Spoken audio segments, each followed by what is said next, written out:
بسم الله الرحمن الرحيم. إن الحمد لله نصلي ونسلم على رسول الله وعلى آله وصحبه ومن والاه. اللهم لك الحمد كما ينبغي لجلال وجهك ولعظيم سلطانك. اللهم لا نحصي ثناء عليك أنت كما أثنيت على نفسك.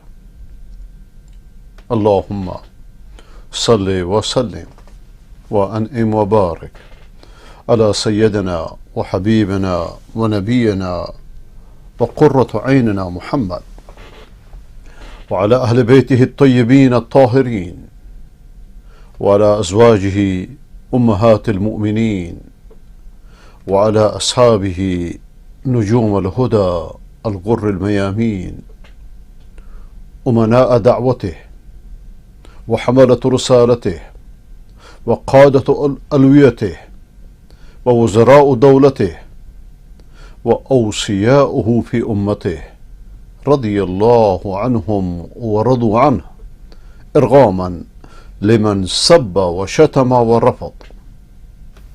اللهم عليك بالرافضة الصبابين الشتامين بقيادة خامنئي وعوانه وأنصاره.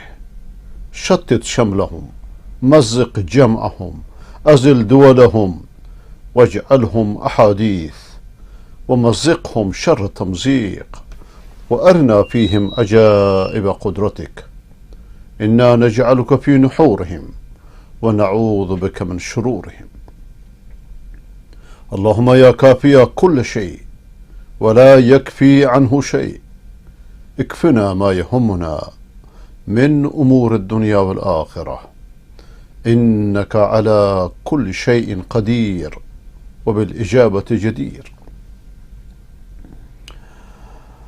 با حمد و سپاس و ستایش بی حد بر خداوند متعال و با درود بی پایان بر محمد مصطفى علیه السلام و علی آله و صحبه الکرام.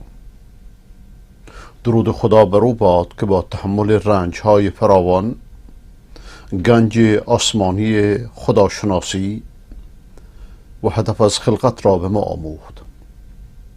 درود خداوند بر اهل بیت طاهرش، بر نسب پاکش، بر همسران پاک دامنش، مادران مؤمنان، نه مادران بی تربیتانی که در بی تربیت خانه های زنجیرزنی و حسینی و تکایا و حوزه های شرک و بدعت و ضلالت تربیت شدند و بی تربیت گشتند، که به ناموس پیغمبر با بهانه دوستی اهل بیت پیغمبر به ناموس پیغمبر اهانت میکنند. خداوند شر این اهانت کنندگان را به رهبری خامنه‌ای و خمینی و سیستانی و بقیه مراجع کفر و شرک و ضلالت و بدعت از سر ملت ما بردارد و ما را وسیله‌ای برای این کار قرار بدهد. و درود خداوند بر اصحاب محمد باد که بهترین اصحاب بر بهترین پیغمبر بودند، برخلاف آنچه که کذابان امام تراش و دجالان ولایت تراش به بهانه دوستی اهل بیت قرنهای متمادی بافتند و خروارها دروغی را که در این مورد ساخته اند که تاریخ و دین را تحریف کردند، بلکه اونها بهترین اصحاب به شهادت قرآن و برای بهترین پیغمبر بودند و حامل رسالتش شدند، به پیامش ایمان آوردند، چنان به احکام کتابش مو به مو عمل کردند که جان و مال خود را در این راه فدا کردند. دوستان، تلویزیون از پیش من رفت، نمیدونم باز مشکل فنی پیش اومد طبق معمول یا برگشت. تا حدی خداوند از اونها راضی شد که اونها را، یعنی اصحاب محمد را، شاگردان دانشگاه محمدی را، چنان تأیید کرد که اونها را الگو برای همه مؤمنان از اهل بیت و غیر اهل بیت در طول تاریخ قرار داد و به همه دستور داد که به نیکویی از اونها یاد کنند. و خود پیامبر خیلی صریح و روشن فرمود که الله فی اصحابی لا تتخذوهم من بعدی غرضا، به خدا که اصحاب مرا، شاگردان مرا بعد از من مورد انتقاد قرار ندهید. هر که اونها رو دوست داشته باشه به خاطر دوستی منه که اونها رو دوست داشته باشه، و هر که از اونها بد بگویه به خاطر بدگویی از منه. هر که از من بد بگوید از خدا بد گفته است، و هر که از خدا بدگویی کند به زودی که او را خواهد گرفت. ای خدایا این گرفتت را بر دجالان امامت و کذابان ولایت به رهبری خامنه‌ای در حیات ما نشون بده. و با عرض سلام و ادب شما بینندگان ارجمند در سراسر گیتی از مؤمنان و صالحان و حقجویان و مرصفان، از خداوند متعال تقاضا دارم کسانی را که امروز روزه بودند خداوند بهشون توفیق احیای سنت نبوی را داده است، از اونها بپذیرد. و فردا که بزرگترین عید مسلمانان است، روز جمعه مبارکه، خداوند توفیق ادای فرض عین را برای تک تک مسلمانان در هر جای دنیا که هستند عطا بفرماید. و در کشور شرک زده ما که در شهرهای بزرگ جز نمایش جمعی را که خود اجرا میکنند برای کسی که اجازه نماز جمعه هم نمیدن، بخصوص اهل سنت را، خداوند این شر را که 500 سال است، این آتش ننگین را که 500 سال است در ایران همه چیز را سوزانده و دوباره نور و توحید و سنت و عدالت و انصاف و عقلانیت را مروج بگرداند همچنان که در 1000 سال اول اسلام بود و ما را وسیله بر این کار قرار بدهد. و خداوند نمازگزاران جمعه را در سراسر شهرهای کردستان و بلوچستان و مناطق سنی نشین و سراسر ایران، کسانی را که بر علیه این رژیم ظلم و جور و جنایت به پا می‌خیزند، از شر این شروران حفظ کند.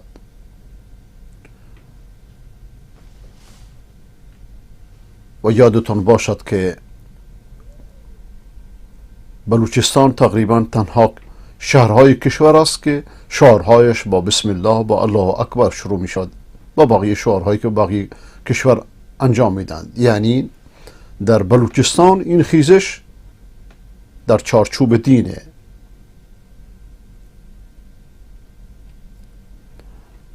و ما از خدا میخواهیم که این بددینان بیش از این خونریزی نکنند، این فاسدان بیش از این خونریزی نکنند. روزی که خمینی ملعون فریاد میکشید که اسلام به واسطه تشیع زنده است، چنان جاهلانه فریاد میکشید، چنان متعصبانه فریاد میکشید که نمیدید که تشیعی را که آورده است چه بلایی بر سر کشور آورده، بلکه تعصب انسانو کر و کور میکنه.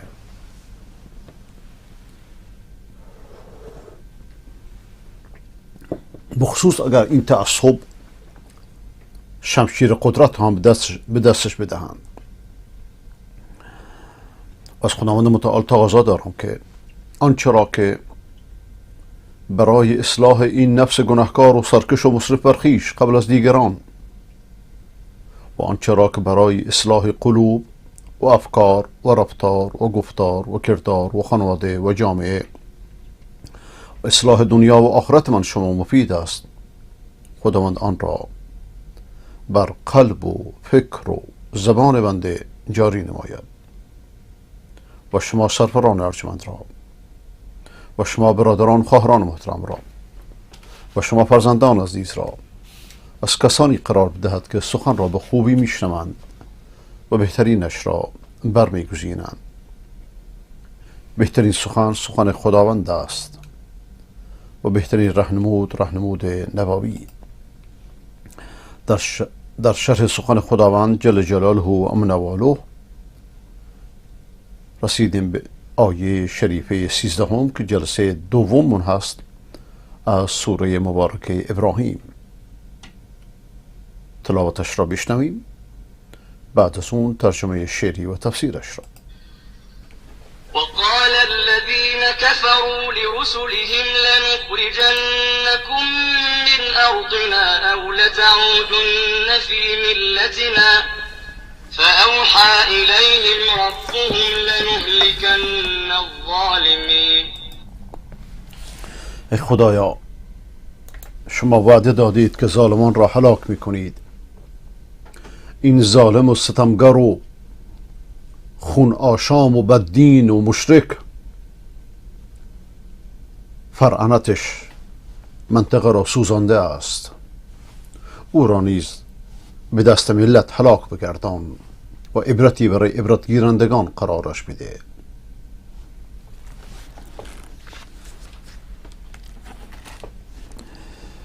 بگفتند کفار بر مرسلین که جویید آیین ما را بدین.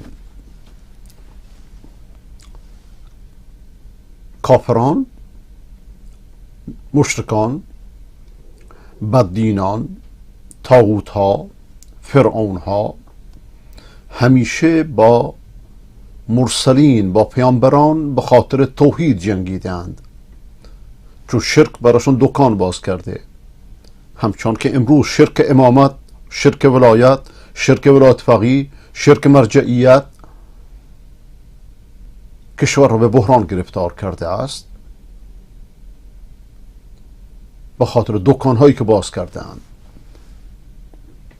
آیا از امروز به بعد از 43 سال ظاهر شدن ماهیت روحانیت مدعی تشیع، باندهای کذاب و دجال مدعی تشیع هنوز برای مردم محترم، برای شیعیان محترم عذری باقی مانده است که بر این مذهب ویرانگر بمانند؟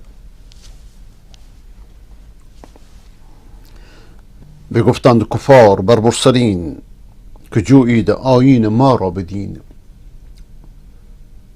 چون پیامبران به توحید دعوت میکردند، اینها پیامبران گفتن نه، شما حق ندارید وهابی بشید، موحد بشید، شما بیاید به دین ما، بیاید به دین 12 امامی، 14 امامی، 14 معصومی، پیر و پاتالی، قلندری، لات و منات و عزا و هبل و بقیه جاهلیت هایی که در طول تاریخ بوده است.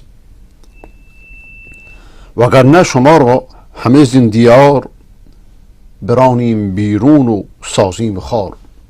گناهتون اینه که مردم به توحید میکنید. امروز هم مشکل همینه. چنین وحی آمد ز یکتا خدا، رسد ظالمان را هلاکت فرا. لیکن خداوند صبرش زیاده، ما انسان ها عجله داریم. اون میذاره که امور به نصاب خودش برسه.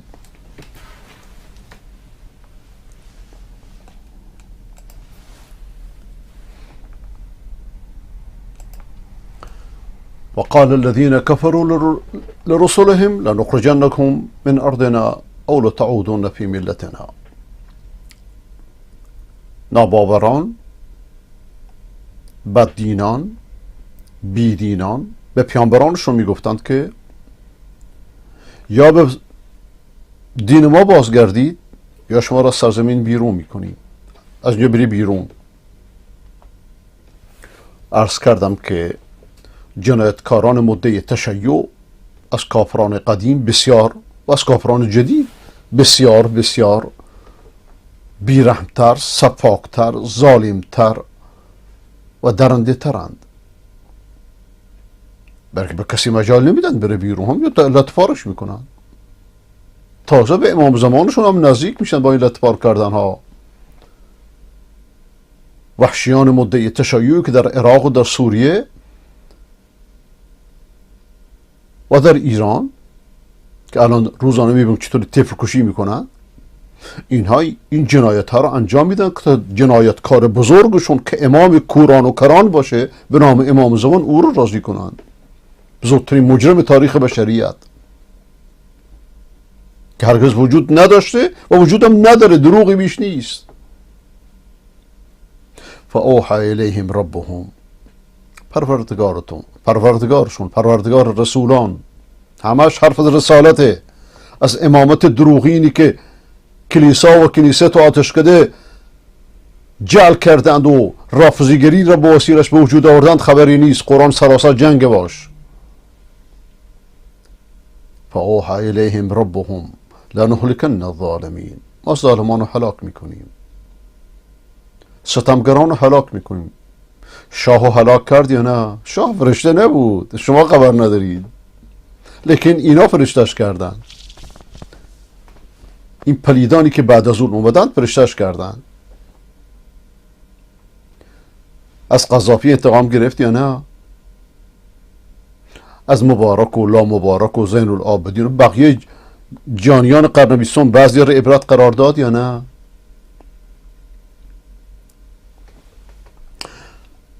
وقتی که خیری در زمین منتشر میشه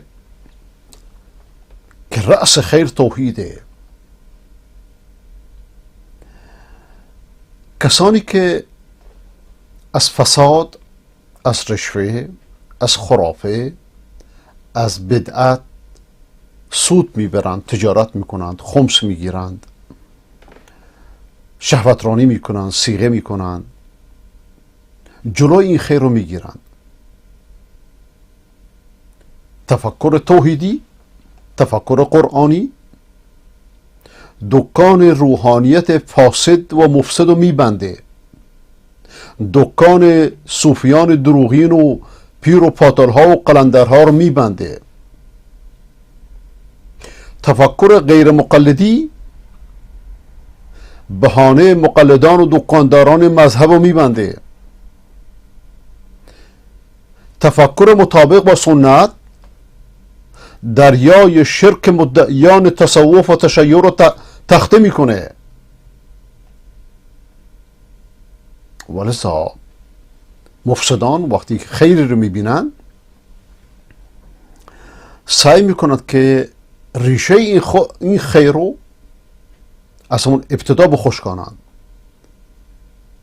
بر اینکه بر فساد زندگی میکنن، بر فساد عقیده، بر فساد رفتار، و از این فسادها دکان درست کردن، بس دکان زن نامها بگشاده‌اند.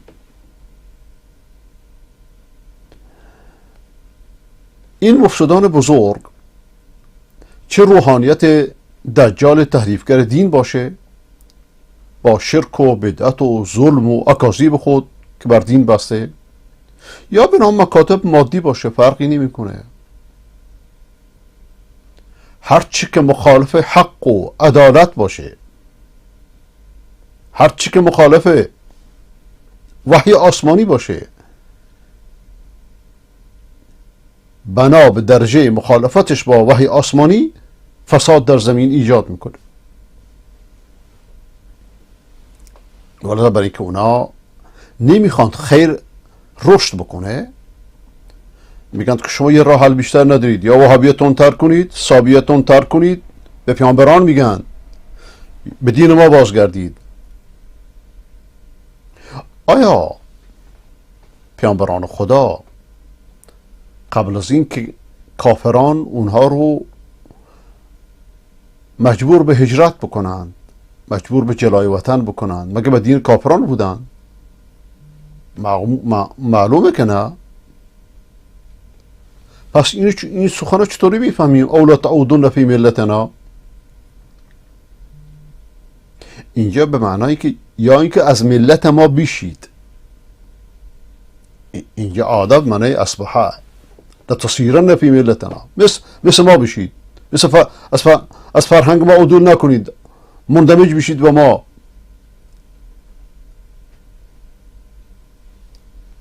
پیامبران این چونه بازی رو قبول نمی کردند و امروز از مسلمان ها بخصوص در مغرب زمین همین چیز میخواد.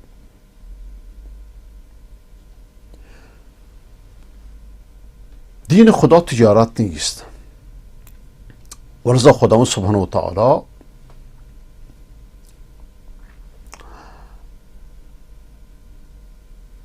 اونها رو براشون آرامش، اطمینان، طمأنینه بر دلشون و بر دل مؤمنان نازل میکنه که از چون این حرفای متأثر نشن.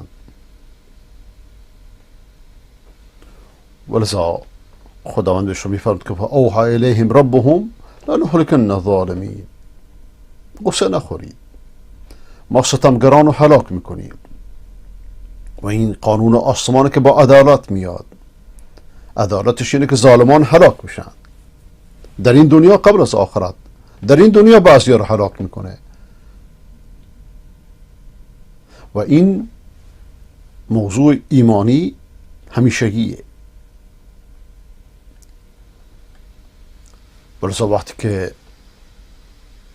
دعوت پیامبران ذکر میکنه که چطور پیامبران اقوام خودشون رو به توحید میخونن پی در پی به طور مستمر، ملول نمیشن، حالتی رو ذکر میکنه که اقوامشون بهش رسیدن. قال الذين كفروا رسلهم، دارن تهدیدشون میکنن، پیامبران رو تهدید میکنن، یا از سرزمین ما بری بیرون یا آنطوری که ما هستیم بچی سینه بزنید، زنجیر بزنید، وحدت اسلامی که ما میخواییم انجام بدید، هرچه ما میخواییم بگید.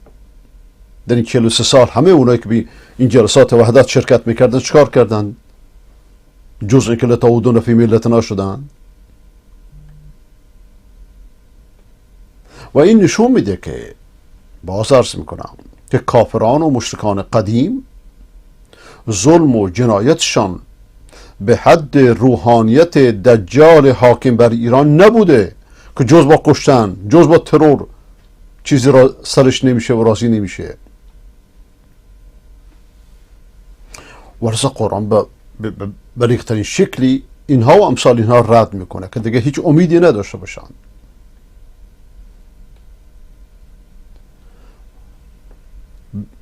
برکه اونها به این اکتفا نمی کردن که دعوت رسولان نمیپذیرفتن، بلکه تهدید میکردن که اونها رو از کشور اخراج کنن، جلای وطن بکنن، کشور رو بر خودشون حساب میکنن و به زعمشون پیامبرانی که در اون سرزمین ها زیستن مثل بقیه مردم حق سکونت ندارن.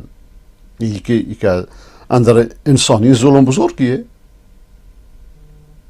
بلکه خداوند این زمین رو بر بندگانش داده، بر موحدان داده، این زمین رو آماده کرده براشون، بر بندگان صالحش، و بهشون دستور داده که عبادت خدا را کنن. و از آسمان و زمین رو براشون مسخر کرده تا از آسمان و زمین استفاده ببرن برای عبادت خداوند.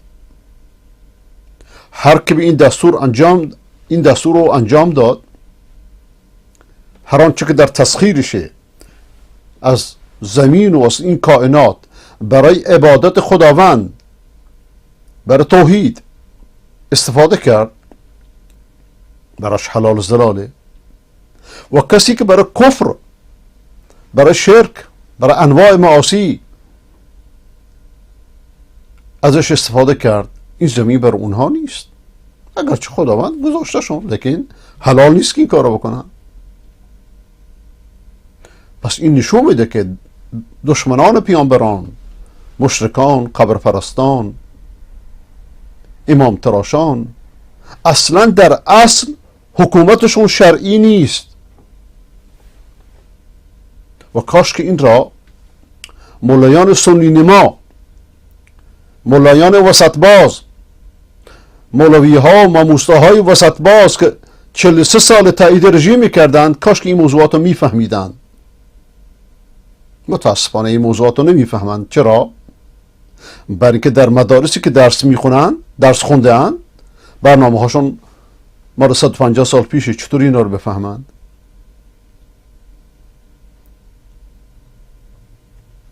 و از کافران و مشرکان که دشمنان انبیا هستند که اونها تهدید میکردند که از سرزمین ما بری بیرون، در حقیقت ادعای زورکی میکنند. اما اگر نظر شرعی، اما اگر نظر عرف نگاه بکنیم، خب دعوتگران توحید سرورانشون پیامبران هستند، از همین سرزمین هستند، افرادی از همین سرزمین هستند. چرا مال شما باشه مال اونا نباشه؟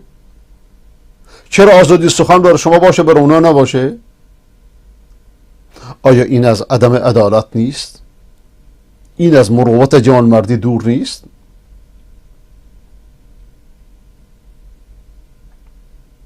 ولذا وقتی که مکر و توطئه‌شون بر پیامبران به این حد رسید، چیزی نموند مگه که خداوند پیامبرانشو، اولیاءشو، دوستانشو کمک کنه. فاوحی الیهم ربهم لنهلکن الظالمین. به انواع عقوبت‌های اینا رو هلاک میکنیم. یکی از این عقوبت‌ها هم با چشم سر داریم میبینیم که در سراسر شهرهای ایران، همین شهرهایی که در سال 57 از همین بامها الله اکبر میپرید برای بردن طاغوت سابق، از همین بامها مرگ بر خمینی و مرگ بر خامنه‌ای سر داده میشه به خاطر دروغی که به ملت بستند. آیا این از عقوبت‌های خداوند نیست؟ ای روحانیت دجال، ای کذابان امام تراش در قم و در نجف و در اصفهان و در شیراز و در همه شهرهایی که لانه کرده اید. برسا اینجا خدا این سوره مبارکه، این آیه شریفه، این گفتگو و این حوار و این دیالوگو بین پیامبران و بین دشمنانشون که خرافیان باشند، امام تراشان باشند، قبر پرستان باشند، بیدینان باشند، بددینان باشند، این گفتگو رو میاره. بعد اون چرا که به رسولان و پیروان رسولان وعده داده و طرفی از عذاب میاره که بر ظالمان چه عذابی مهیا کرده، تا درسی باشه برای دعوتگران، برای اهل علم، تا عصا را از وسط نگیرند و حکم طاغوتی چون خامنه‌ای را مشروع نکنند، تا بیاد و یک بارگی صد تاشو مثل مرغ بکشه. باز عرض میکنم مصیبت این عصا از وسط بگیران اینه که این مطالب بسیار دقیق راجع به حکومت، راجع به طاغوت، راجع به طاغوتیانو اصلا نخوندند و نه درک میکنند، برای که در مدارسی که برنامه هاشون هنوز مال 150 سال پیشه این موضوعات بسیار مهم عقیدتی اصلا تدریس نمیشه.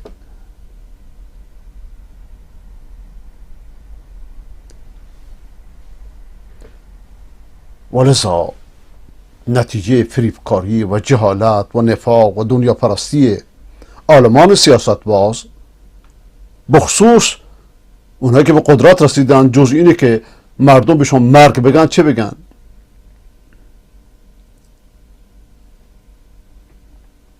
وقال الذين كفروا لرسلهم لنخرجنكم من أرضنا أو لتعودن في ملتنا. ائمه کفر و ائمه شرک، مراجع شرک، همین دعوتو الان در ایران، در عراق، در سوریه به بهترین شکلی انجام داده‌اند. بعد از اینکه رسولان اتمام حجت کردند با منطق محکمشون، امروز پیروان رسولان، امروز همون کسانی که بهشون وهابی میگن، بعد از چون در میدان حجت و دلیل قاصرن، جز کشتن چیزی نمیدونن.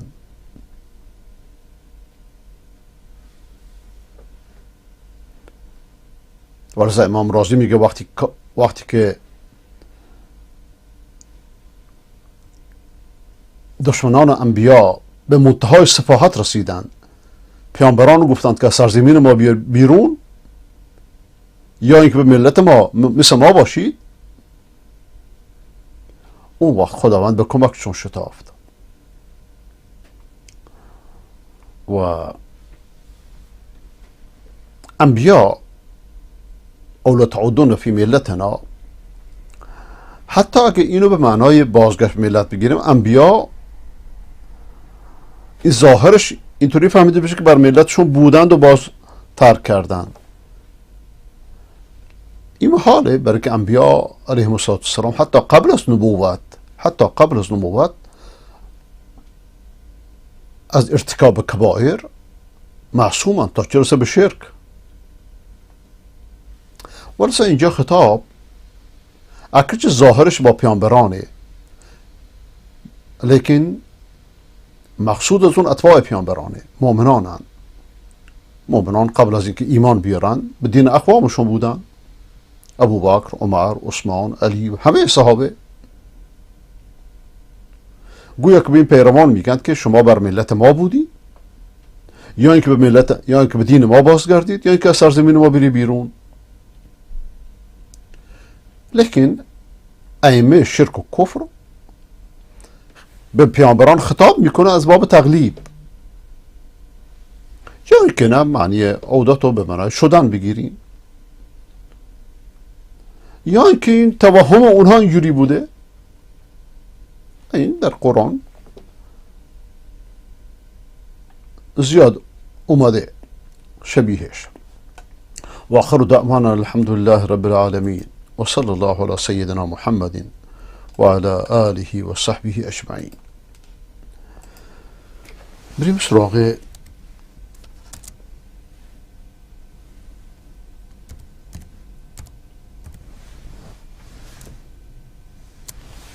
ایمیل هاتون.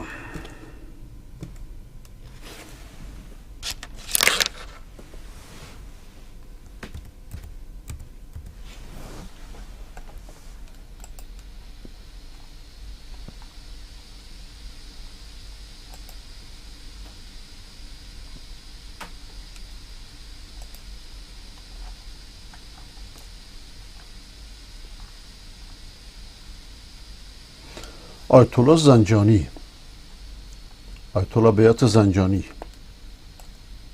اگر مردم حاکمیت را نخواهند باید برود. بله،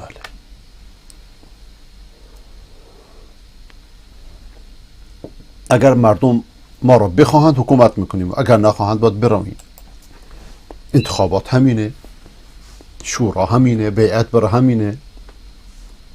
انسان ذی حق است، حاکمیت خدمتگزار مردم است. این حرفو در ابتدای انقلاب زدن، لیکن وقتی قدرت گرفتن فراموشش کردن. اگر مردم موظف هستند، حاکم هم موظف است. سوال حق مردم است، اعتراض حق مردم است. اگر مردم میخواهند بدانند حق آنهاست و اگر من هم هستند، حقشان است. در اسلام مبنای مشروعیت خاص و بیعت مردم است. دیدگاه اهل سنت همینه، دیدگاه سواد اعظم مسلمانان همینه. دیدگاه رافضیگری و امامت نه، امامت آسمانیه و مشروعیت خامنه‌ای دجال و مشرک از ته چاه میاد، نه از مردم. و مردم گفتن بازی کردنه. اگر مردم نخواهند، نمیتونند بگویید من حق هستم. به عنوان یک طلبه عرض میکنم که پیامبر هم حق فوق قانون نبود. بله، پیامبر هم میفرمود که آیه این اتبع الا ما یوحی الی، همان من تابع و اون چیزی هستم که بر من وحی میشه. اگر مبنای عمل ما قانون بود، هرچند نمیگم قانون اساسی کامل است، اما اگر به همین قانون عمل میشد وضع این نبود. حضرت علی را اگر مردم نمیخواستند امکان خلافت نداشتند. دیدگاه اهل سنت همینه. اما هنگامی که مردم زمامداریشان را خواستند و در صحنه آمدند، ایشون هم آمدند. بله، درست، اجمالا درسته.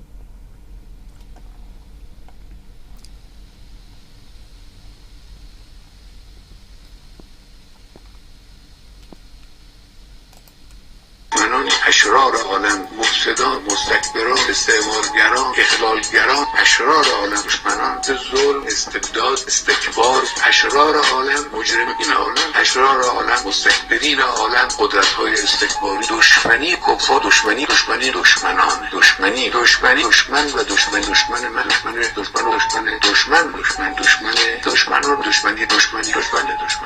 دشمنان، دشمن مستکبر ظالم، دشمن و السلام علیکم و رحمت الله و برکاته. بله، کسی که ذهنش پر از توطئه همینه، روانیه. روانی به همین آقا میگن.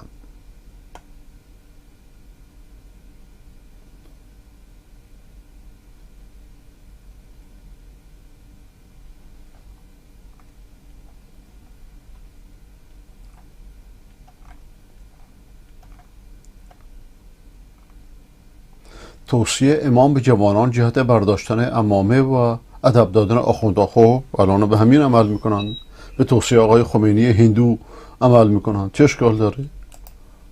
اینا جوانهای ما باید عمامه‌شو بردارن. من نمیدونم مردن این جوانهای ما در ایران. اینا عمامه اینا باید بردارن، نمیگم بکشنه، قابل کشتن نیست. عمامه‌شو بردارن توی کوچه ها. اینها هم که وضعیت اسلام را به هم زدن و میزنن و لکه‌دار میکنن، اینها در این روایت هست که از دینتون به اینها بترسید از دینتون، از این اصلا اینا دین را از دین میبرن.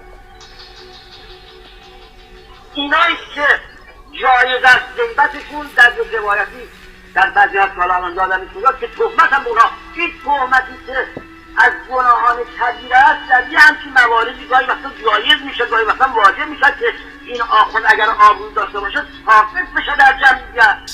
میفرمایید این هم شد دین، این هم شد دین که تهمت بزنید، افترا بزنید. خوب تشیعی درست کردید، خدا لعنتتون کنه. اگر این ساقط نشد در جمعیت، امام زمان ساقط میکنن. امام زمانی که اصلا وجود نداره، امام زمانی که دروغی بیش نیست، خرافه‌ای بیش نیست، موهومی بیش نیست، کل امامت افترایی بیش نیست. این جوانهای ما باید عمامه‌شو بردارن. من نمیدونم مردن این جوانهای ما در ایران. اینا عمامه اینا باید بردارن، نمیگم بکشنه، قابل کشتن نیست. اینجا هم تغییر میکنه، قابل کشتن نیست، برای که این وقت قدرت نداره، این وقت ضعیفه، هنوز به قدرت نرسیده. چرا مردن این جوانهای ما؟ ما تو دین جور ندیم.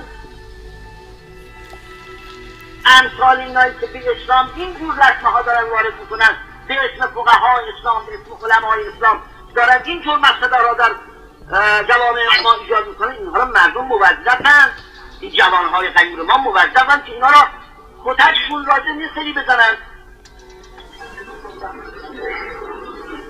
یا که عمامه را بردارن نگرن، اینا محمد میان توی فرزون اینها را عمامهشون را بردارن نگرن. بیا این لباس شریف هست، نباید سن حجاتی باشه. لباس پرست، آقای لباس پرست.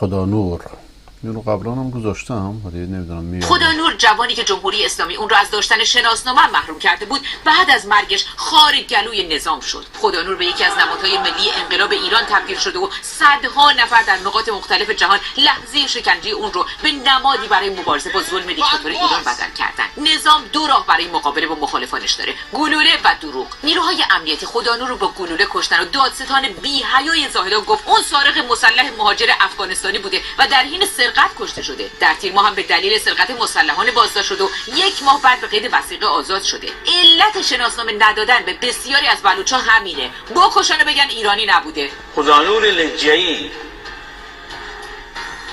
این قوم لجه‌ای بلوچم، یک طایفه خانواده کوچیکی دارن.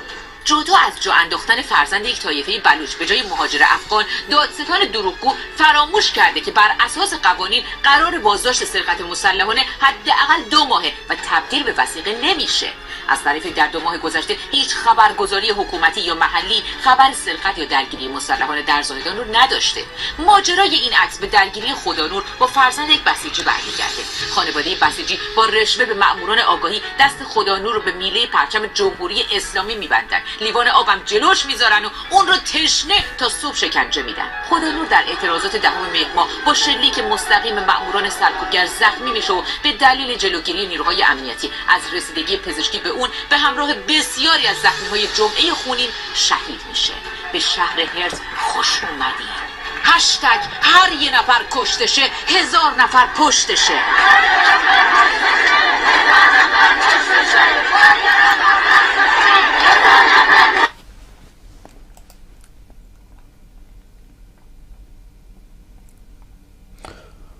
مأمور کاگبه دیکتاتور ایران. این شخص رو میشناسید؟ شاید چهره 5 سال بعدش براتون آشنا باشه.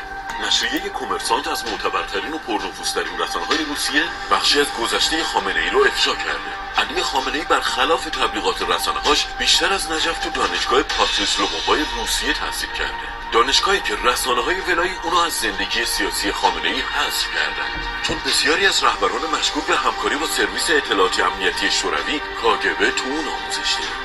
طبق این مستندات معتبر یاسر عرفات همکلاسی خامنه‌ای بوده. ژاک دئو رئیس جمهور مارکسیست گویان، ولادیمیر پلاتونوف رئیس مجلس دومای مسکو، ولادیمیر فیلیپوف وزیر آموزش و پرورش روسیه و بسیار دیگر از اعضای حزب حاکم که با کاگبه همکاری دارند دانش آموخته همین دانشگاه روسیه هستند. همچنین ایلیچ رامیرز سانچز معروف به کارلوس شغال، آدمکش مزدور جنگی تروریست سازمان یافته مارکسیست ونزوئلا در کنار علی خامنه‌ای. آیا یک مأمور اطلاعاتی کاگبه تونسته با تزویر ریش و عمامه 4 دهه بر جان و مال ایرانیان مسلط بشه؟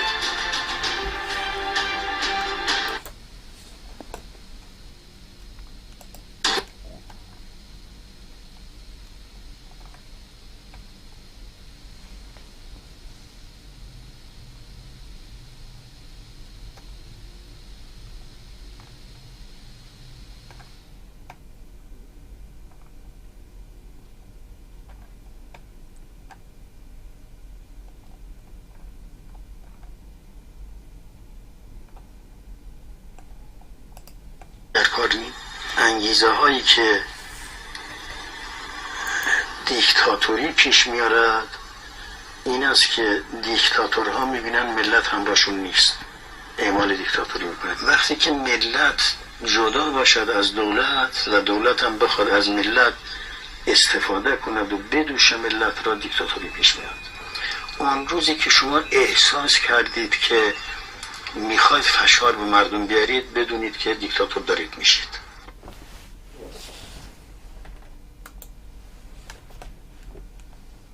در کار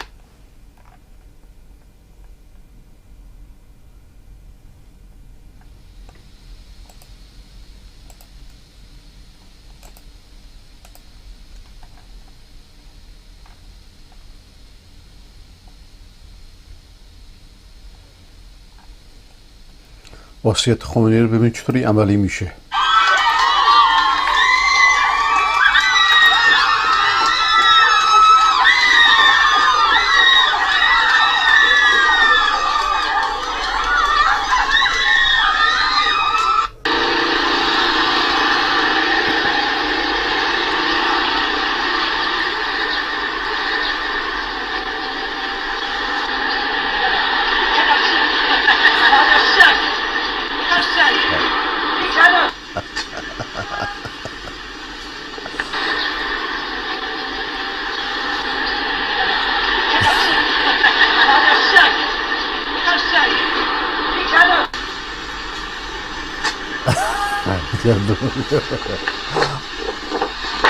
یکی منو بس اینم منو محصم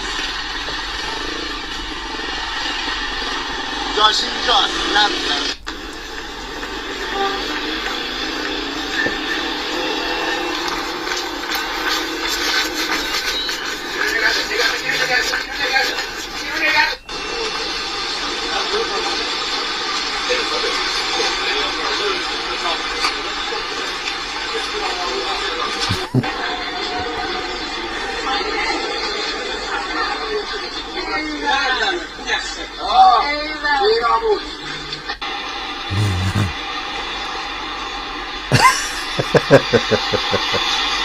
عجب بدبختیه، نشسته هم نمیذاره بش.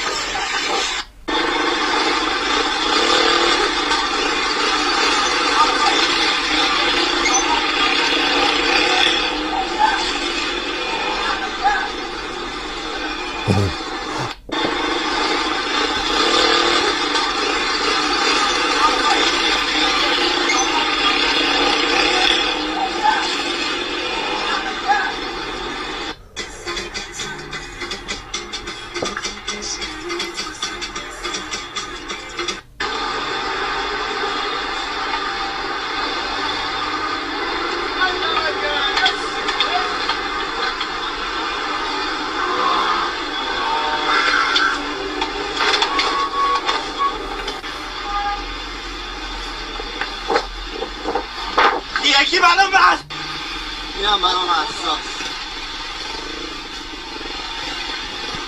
جاش اینجا نبیدن بخون چه بخون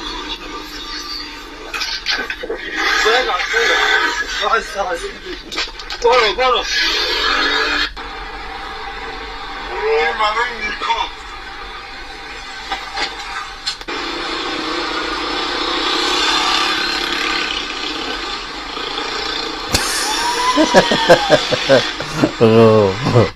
با موتور یالا تو بازیه. اینجا گل میزنه، دوچرخه هم گل میزنه. بفرمایید.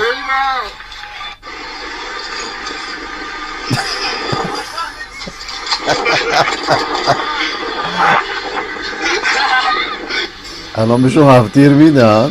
خود مادر عوضی رو میبینیم.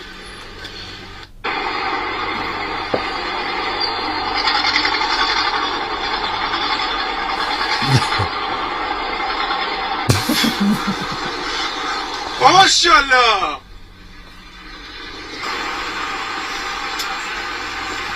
گل.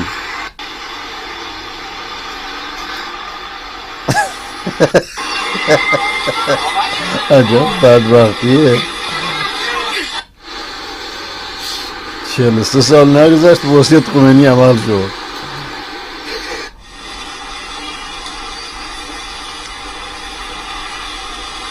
گل. اینم گل شد. سر کار نمیدونی که کار نداریم چه زندگی داریم ما بچه کردی کنو بزن نمیشم برو ببینم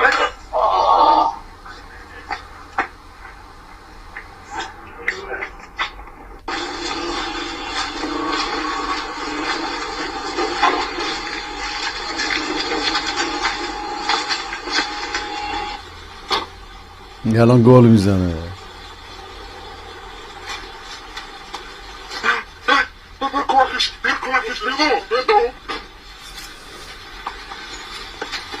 زاپاس با خودتون ببری بهتره.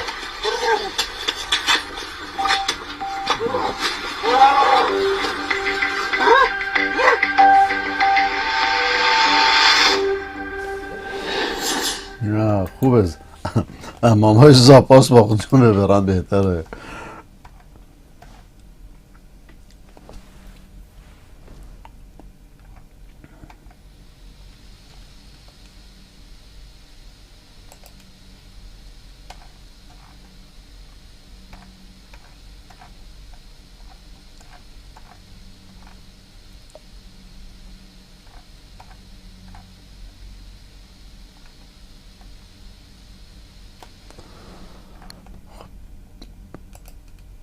آقای محمد از بلوچستان.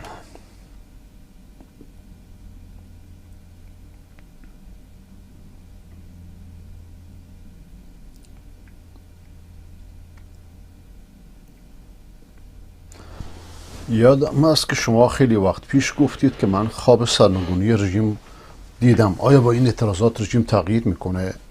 این خواب من حدود سال 79 یا 78 دیدم. به این شکلی بود که دیدم شاه در البته یادم نیست که خودم در مسجد الحرام خوابیده بودم، چون اون موقع در مدینه منوره درس میخوندم. گاهی می اومدم برای عمره، هر فرصتی که پیدا میکردیم می اومدیم برای عمره. وقتی عمره می اومدیم یه بیت الخلیج بود، خدا خیرشون بده، مجانی اونجا می نشستیم، به رباط بود به اصطلاح، و طلاب میذاشتن. یعنی ایرانیا درستش کرده بودن. اول اسمش بیت الفارس بود، بیت ایرانیان، در مسفلد نزدیک حرم بود. الان هم هستش، جاش فقط عوض کردن یک اندکی. خلاصه یادم نیست که من در الان این خواب در خود مسجد الحرام دیدم که اونجا دراز کشیده بودم یا در مدینه بودم، چون حدود 44 سال گذشته، 44-45 سال. دیدم که شاه در مقابل خمینی سجده میکنه. فکر کنم این موقع خمینی در فرانسه بود. خب اینو من تعبیر کردم اون موقع که شاه، دیگه دلم مطمئن شد که شاه سقوط میکنه. خب بعد از مدتی همین خوابو دوباره دیدم خمینی در مقابل مولانا عبدالعزیز سجده میکنه. این جمله تا حالا نگفتم. مولانا عبدالعزیز نمود اهل سنته، نمود سنت، نمود قرآن، نمود عقیده درسته. و الان این خیزش رو که در زاهدان دیدیم که چهره ایرانو نمیگم عوض کرد، ولی خیلی بهتر شد. از همون مدرسه بلند شد که مولانا عبدالعزیز اونجا این مدرسه رو بنا کردن، این مسجد رو بنا کردن که بعداً آقای مولوی عبدالحمید توسعه‌اش دادن. آیا این تعبیرش اینه که فکر بدعی ولایت فقیه رافضی در مقابل فکر اسلامی توحیدی شکست میخوره؟ اینش که واضحه. اینش که واضحه.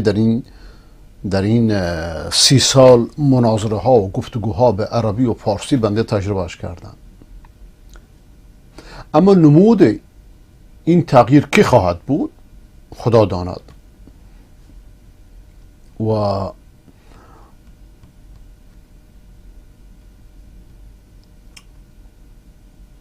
خدا مولوی عبدالحمید توفیق بدهد، همچنان که الان بعد از 43 سال تغییر رژیم داده، دوباره باز نگرده. چون من دلم مطمئن نیست. من ایشون آدم عقیدت پایداری نمیدونم. قطع میکنید؟ و هیچ بدم نمیاد که این خوشنامی نصیب ایشون بشه. لیکن من انتقادامو سابقا بارها گفتم. اما این رژیم سقوط میکنه که خدا داند، ولی رژیم دیگه ساقط شدنش همه به چشم داریم میبینی. خدا آن ملتی را سروری داد که تقدیرش به دست خیش بنهاد. شاه بیشتر از 6 ماه نتونست دوام بیاره. شاه از اینا خیلی قوی تر بود، اندر دنیوی، اندر قدرت خیلی قوی تر بود.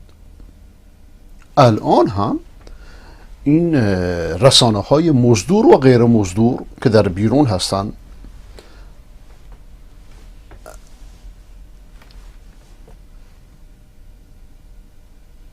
اگر به درستی رسانه ها رو کار میگرفتن رژیم بهتر ساقط میشد.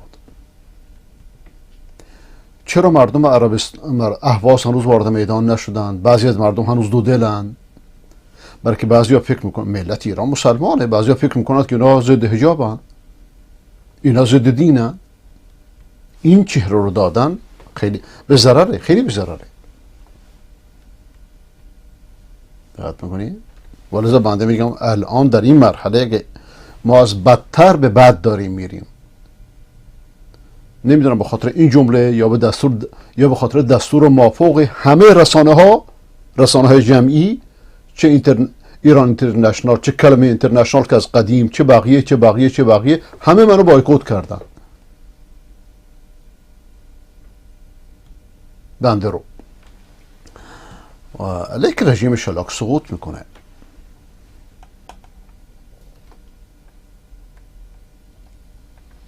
اگر هم فرزن هم سقوط نکرد، فکر رژیم شکست خورده. به خاطر اینکه در این سالهای متمادی یک بار هم حاضر به گفتگو نشده.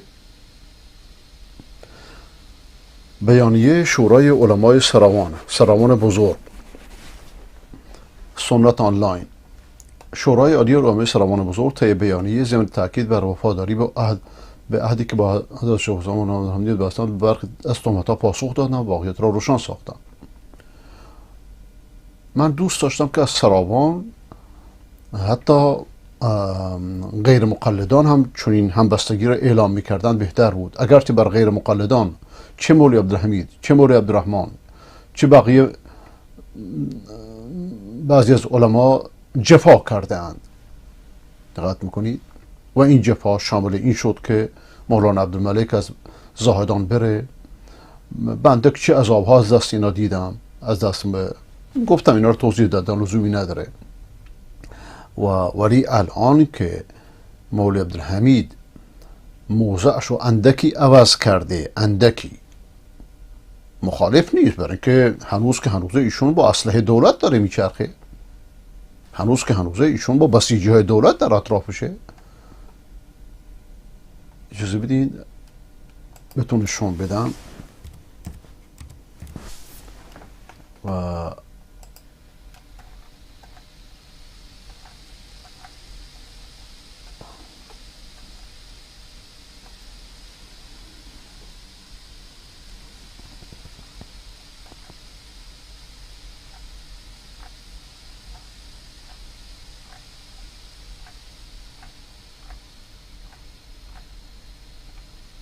لحظه ورود مولوی عبدالحمید به مصلی به صورت مسلح. این اسلحه ها کیه؟ اسلحه دولته، همراه تیم اسکورتش. ماشین سوم مال ایشون است، زاهدان 20 آبان. خب مادامی که اسلحه دولت هنوز محافظش میکنه نمیتونه از اون دست برداره.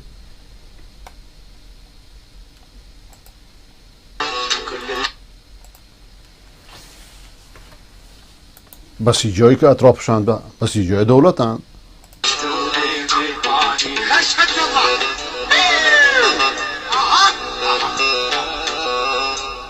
الشيخ مو بالمرقص، الشيخ فعل وتاريخ.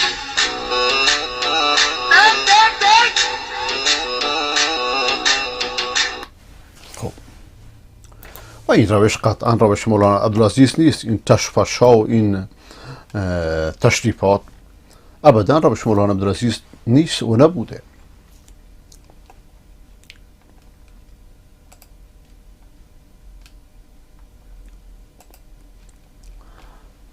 اما الان که موضعش یک قدم به این طرف اومده، به نظرم غیر مقلدان بلوچستان از ایشان پشتیبانی میکردند خوب بود. همچنان که بنده دیدید که بعد از 30 سال که از ایشون انتقاد کردم، با جفایی که از ایشون دیدم، حتی از دولت هم ندیدم، چطوری ازش دفاع کردم، بلکه اختلافات شخصی نیست.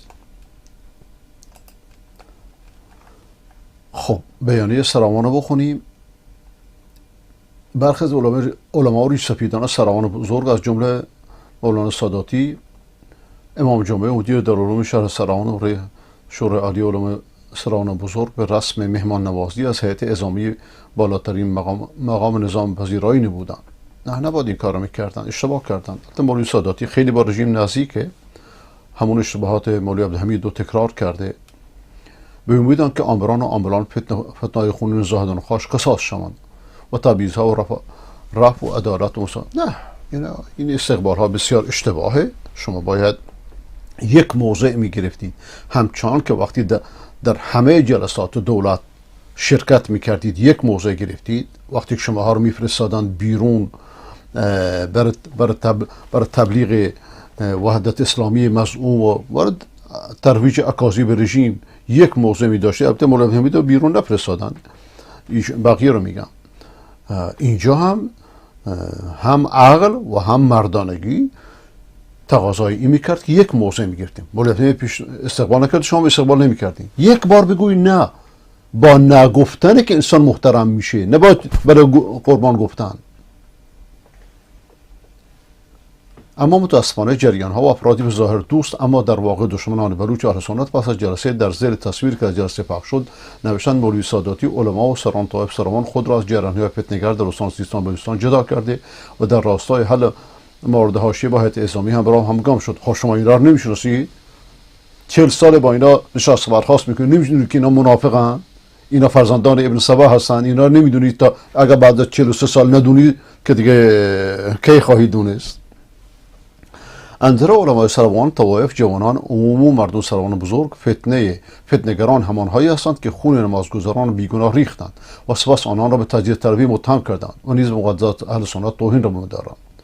کشتن بیش از 100 نفر و زخمی کردن بیش از 200 نفر و بازداشت و ضرب و شتم 10 نفر مورد حاشیه‌ای نیست بلکه حیاتی است. شاید این مسئله برای گرگ صفتان ظالم حاشیه‌ای باشد. علما و ریشسفیدان با عهدی که با شیخ الاسلام بستند وفادارند و مولانا ساداتی همچنان که در جلسه سروان فرمود مطالبات ما همان مطالبات جناب مولانا عبدالحمید می باشد. مجددا همان نظر را به صورت رسمی همراه و همگام با تمام علمای استان اعلام می دارد. علمای سروان تهمت‌هایی را که به علما و شیخ در واقع به تمام ملت بلوچ زده شده شدیداً محکوم می‌کنند از هر جریان مقامی که باشند. لازم به ذکر است که اندر علمای سروان نیش و کنایه زدن به شیخ الاسلام و ایشان را متهم نمودن به فرصت سوزی و محکوم می‌کنند. آقا دولت هدف داره، دولت می‌خواد یه بلبشویی درست کنه، فتوای یک فتنه‌ای درست کنه که 5 میلیون نفر بیاره اونجا ساکن کنه و چه بسا مولا عبدالحمید هم ترور کنه، دیگران هم ترور کنه. بله بعدم شما اسم شوراب نوشتی.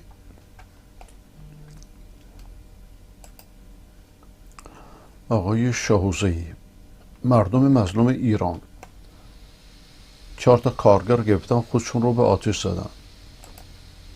4 تا کارگر رفتن خودشون رو آتش زدن برای 1 و 200. لعنت به این زندگی. مگه بخاطر ناموس جنگیدی؟ دقیقی مالا در که گفتم گفت کارمت نیست. دست باز گفتم درتش گفتم محمد در گفتم گفتم چی بگم؟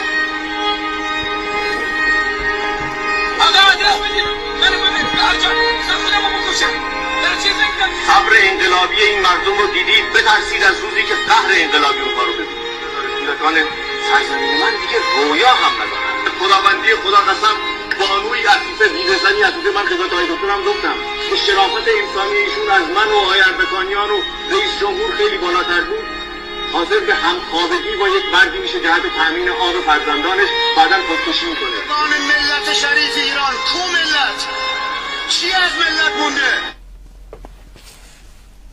هر دوی این نمایندگان سنی بودند، اهل سنت بودند.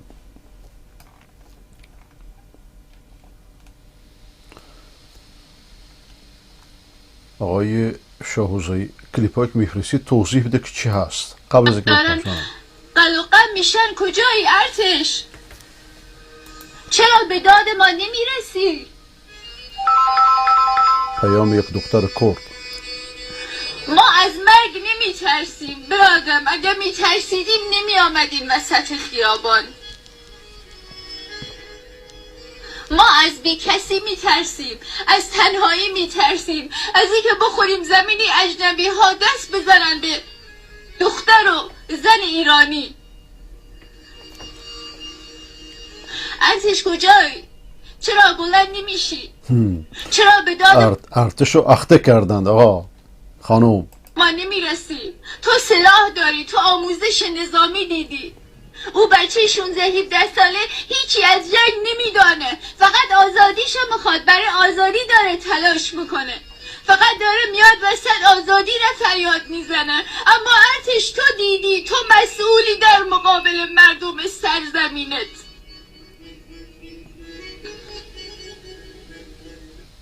چرا بلند نمیشی برادرم؟ منتظری همه منو بکشم؟ منتظری یکی ما بیفتیم روی خاک؟ خود چه بکنیم؟ بسیج میزنه، سپاه میزنه، حشد و شعبی میزنه، فاطمیون میزنه و ارتش ما هنوز نفس میکشه. درد ما اینه. ارتش اخته شده. میدانی چرا گریه میکنم؟ از مرگ نمیترسم. به خدا به شرفم قسم به پابوس مرگ میرم. و دوستان به غیر از خدا قسم خوردن حرام، جایز نیست. به شرف و غیر شرف قسم خوردن حرامه، شرک مطلقه.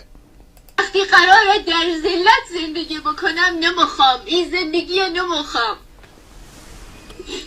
وقتی محسارم کشن، ندارم کشن، پویا بختیاریم کشن، نوید افکاریم کشن، میدانی چه بهم زور داره؟ میدانی از چه میسوزم؟ از اینکه ارتشم هنوز نفس میکشه، این خیلی درد داره.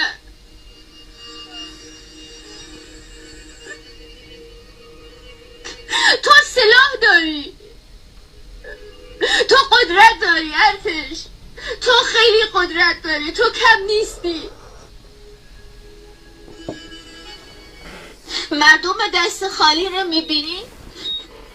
میبینی چطور وای میسن جلو تیر و تفنگ؟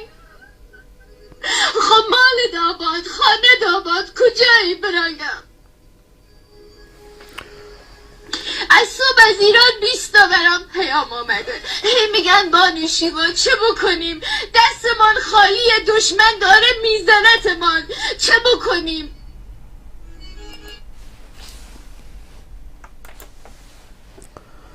بله،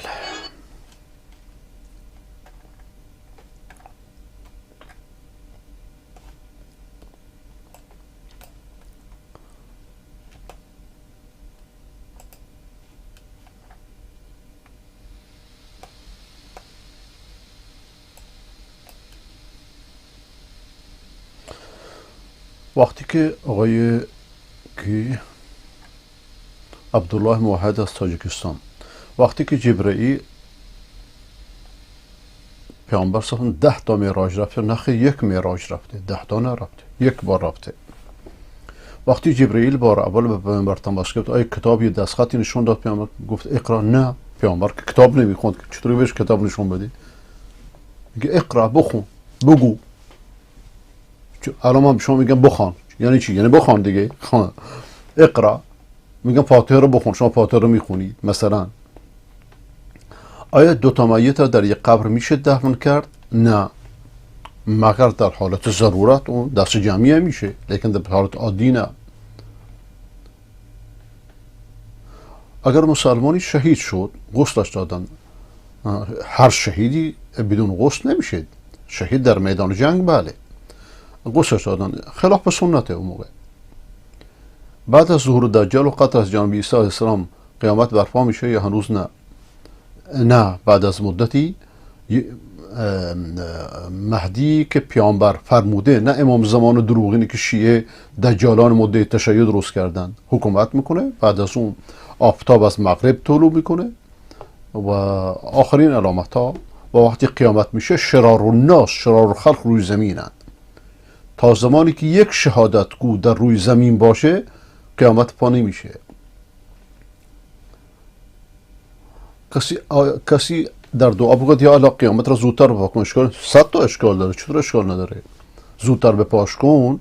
اول این تعدی در دعاه، دوم این که قیامت بپا باشه. روی زمین بدترین مردمان هستند. انسان بخواد از اون بدترین ها باشه. فرزندان یهودیان به خصوص فرزندان مذهبیان چون از سن خیلی کم تعلیم دینی میگیرند که حتما کفر شکل میآموزند، اگر در این سنی بمیرند مؤاخذه میشن یا خیر؟ در سن عدم بلوغ نه، در سن عدم بلوغ مؤاخذه نمیشن، مکلف نشدن.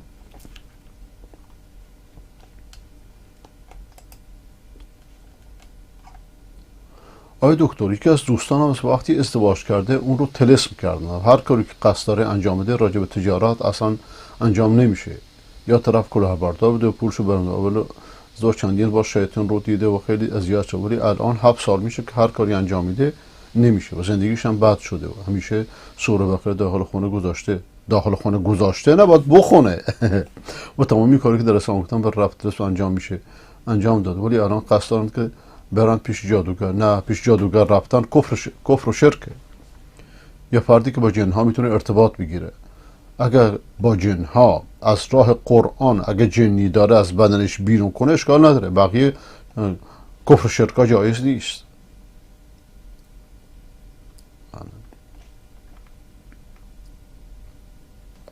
خداوند مشکلشو حل کنه. سجده سهو در چه موقعی است و چگونه انجام میشه؟ آقای سعید از آستارا: وقتی که انسان در نمازی که اشتباهی کرد، غیر از ارکان با سجده سهو، مثلا شما تکبیرت الاحرام نگفتی، این با سجده سهو حل نمیشه. لیکن یادت رفت که 2 سجده کردی یا 3 سجده، مثلا این با سجده سهو رفت میشه. و چگونه انجام میشه؟ 2 تا سجده میکنیم، سجده عادی، بعد سلام میدی. امروز روزه بودم ولی در حضور خانواده وانمود کردم که روزه نیستم، نمیخوام کسی بفهم روزه است. اشکالی ندارد، لیکن اگر این بستگی به موقعیت داره. اگر شما میدونی روزه گرفتن از سبب تشویق دیگران میشه، اشکال نداره بگی، اما وانمود نمی کنی که ریا نشه، این هم اشکال نداره. این چه بهتر، بستگی به جا داره. خواندن دعاهای قرآنی در وقت سجده و قنوت در نماز بود جایزه؟ بله. ربنا لا تزغ قلوبنا، بله جایزه، کاملا جایزه. اگر این سوال موجب تفرقه می شود جواب ندید. آقای مولوی عبدالحمید شیخ الاسلام است. این لقب بسیار لقب بزرگیه، ایشون نباید دنبال چون القابی بگرده. بارها گفتم اینو، و ما در تاریخ اسلام شیخ الاسلام و حجت الاسلام جز افراد معدودی که سرشناسترین علمای جهان اسلام هستند، مثل ابن تیمیه، مثل غزالی، مثل اینا، افراد اینا رو نداریم. و مولوی عبدالحمید اندک تواضعی باید خرج میداد و چون این القابی رو به دور میکرد. لیکن این از ضعف های بزرگ مولوی عبدالحمیده که بارها بنده علنا انتقاد کردم، علنا. دقت میکنید؟ و مشت چاپلوس دوربر گرفته که اینا رو بیان بشین حرفا رو بزنن. اینا دنیا پرستیه، اینا کار خوبی نیست. مولانا عبدالعزیز هرگز حاضر نبود کسی که هیچ لقبی بهش بده. حتی بهش میگفتن تو رهبر اهل سنتی، گفت نه نه نه، من رهبر اهل سنت نیستم. رهبری در اهل سنت ترک، ما ولایت فقه داریم، نه ولایت فقیه. فقه یعنی چی؟ یعنی قانون، یعنی قانون پرستیم، قانون دین خدا رو میپرستیم. و این کار بسیار بسیار اشتباهه.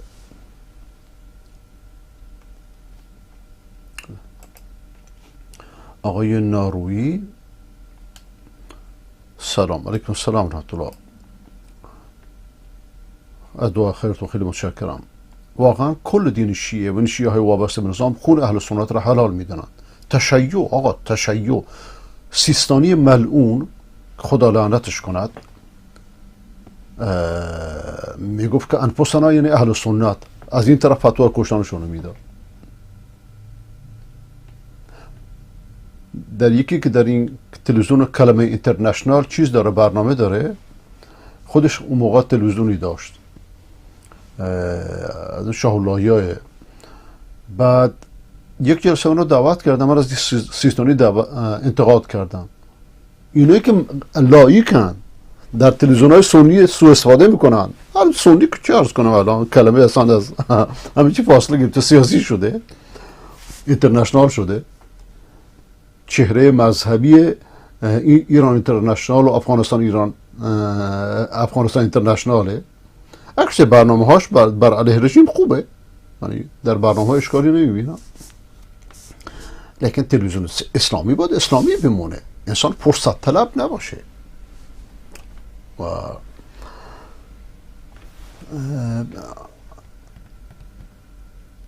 بله، با این شیعه های وابسته به نظام اگر اندکی درباره همین افرادی که توسط نیروهای فاسد خامنه‌ای در انقلاب این 55 روز هم در جریان هست شهادت رسیدن، آن وقت بر همه معلوم که اکثر شهدا از اهل سنتند.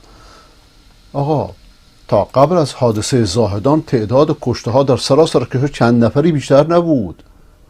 اونا اومدن اینو داغ کردند که ولی خداوند قضایه رو جور دیگری خواست. اونا فکر میکردن عبدالحمید مثل همیشه عبدالحمید ترسوه، هرچی ما بگیم هم کار انجام میده. این دفعه نشد. این دفعه که نشد هم احترامش بالاتر رفت و خدا کنه که ثابت قدم بمونه.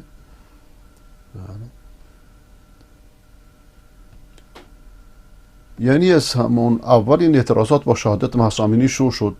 می‌بینیم مهسا امینی هم اهل سنت بوده، اما جای تأسف است که اکثر شبکه‌های خبری به وضوح این حقیقت را بر مردم برملا نمی‌کنند. بلکه شبکه‌های خبری برشون سنی و شیعه مهم نیست، اصلا نمی‌خوان، اصلا برشون اسلام مهم نیست. این شبکه‌های خبری که ما در بیرون می‌بینیم اینا پرده سرکار بیان، اینا دجالگریشون اکثرشون از خمینی و خامنه‌ای کمتر نیست.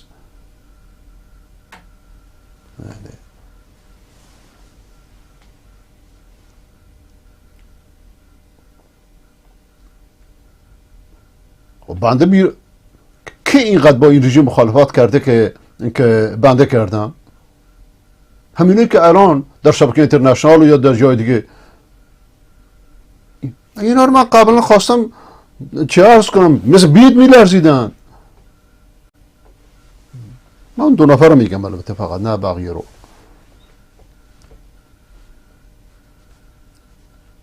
اما جای تأسف است که اکثر شبکه‌های خبری که چقدر از اهل سنت تا این 40 سال جانم و حال در این راب شاد رستم، واقعا جای تعجب. بله آمین یا رب.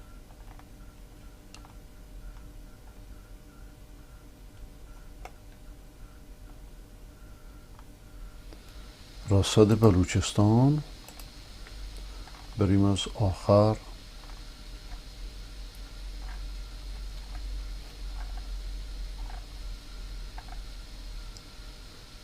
شعارنویسی دختران آزادی در ایران شهر. ایشون اصرار داره که پهره بگه. دختران آزادیخواه در شهرستان ایران شهر، من ایران شهر میکنم، ایشون پهره نوشته.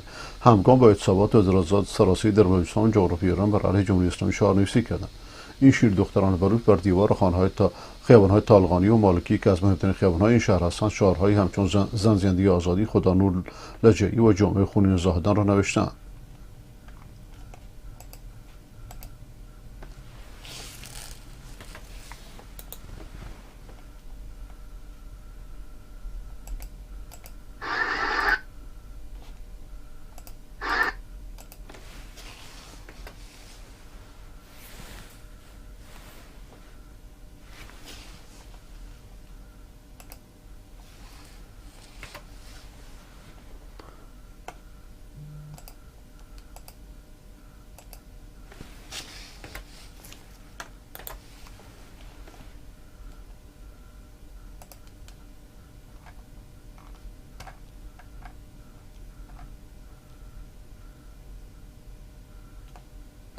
فراخوان آزادیخواهان بلوچ در سرباز و راسک جهت حمایت از مولانا کوهی به دلیل اعتصابات غذا. آفرین. آزادیخواهان بلوچ در شهرستان راسک و سرباز. چرا راسک و سرباز؟ همه بلوچستان. فراخوان به اعتراض در مقابل فرمانداری راسک و دوراهی پشاورک در حمایت از مولانا کوهی و شهدای زاهدان خواش دادند. آفرین. مولانا فضل الرحمن کوهی که شما واقعا یک قهرمانه، صدای ملتش بود که همکنون در اصرارات جمهوری اسلامی و اعتصاب غذا کرده است. ما در حمایت از او با تجمع صدایش خواهیم بود. فردا جمعه 27 آبان 1401 در حمایت از مولانا کوهی، شهدای زاهدان و خواش و اعتراضات سراسری در همه شهرهای بلوچستان به میدان خواهیم آمد. بسیار کار خوبی. اینو میگن تعاون علی البر و التقوا.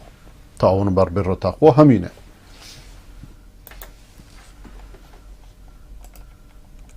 با وجودی که در کشور بوده آلوده نشده. آزادیخوان بلوچ در سیریک با به آتش کشیدن بنر خمینی و خامنه‌ای به اعتراضات سراسری پیوستند.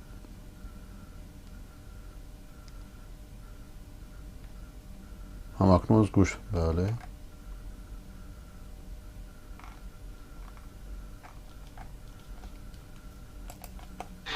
25 آبان سیریک به اعتراضات سراسری پیوست. از مردم و کسانی شهرستان سیریک تقاضا میشه که به اعتصابات و اعتراضات سراسری بپیوندند به امید آزادی.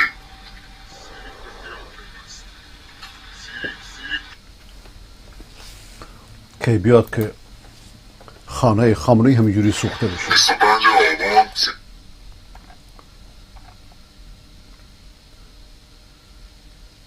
یک کودک بلوچ در نصرآباد به یاد خدانور دستهایش را بست. خدانور لجعی که از آزادیخوانه بلوچ است که به شهادت رسیدن او غیور و شجاعتش تکثیر شده و هزاران نور خدا نور به وجود اومده.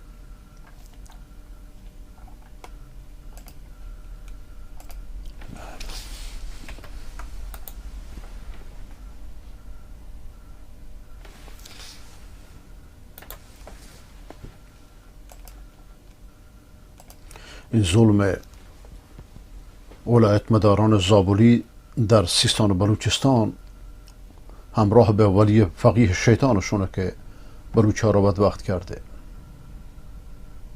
هشدار مولانا عبدالله جمهوری اسلامی نسبت به مولانا فضلالرحمن کوهی با دقت عمل کنید. مولانا عبدالله مولازهی مدیر منبع العلوم کوهوان به جمهوری اسلامی هشدار داد که نسبت مولانا فضلالرحمن کوهی با دقت عمل کنند. توصیه خیرخواهانه و دلسوزانه ما به مسئولان زیربط این است که نسبت به جناب مولانا کوهی هوشیارانه و با دقت عمل کنند، زیرا تجربه ثابت کرد که غرور و یکدندگی همیشه و همه جا نتیجه مثبت به بار نمی آورد. و افسود که مولانا کوهی بدون هیچ جرمی بیش از 2 سال است که در بند اسارت به سر میبرد. برای دلسردی بعضی ها کافی است. جناب مولانا کوهی مطمئن باش که دیر یا زود با عزت و آبروی فزونتر به آغوش گرم خانواده ملت برخواهی گشت.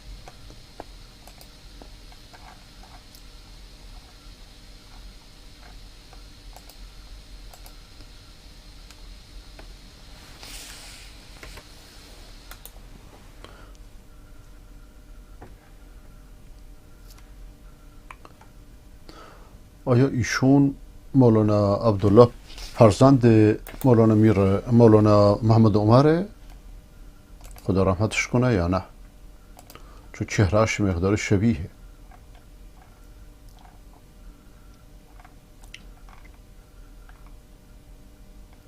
بوکان آزادی خواهان کنترل محله مجبور آباد را در دست گرفتند. هرستان سیمیدی مزبوری آقای بوکان به دست خلقه 26 یاونی 401.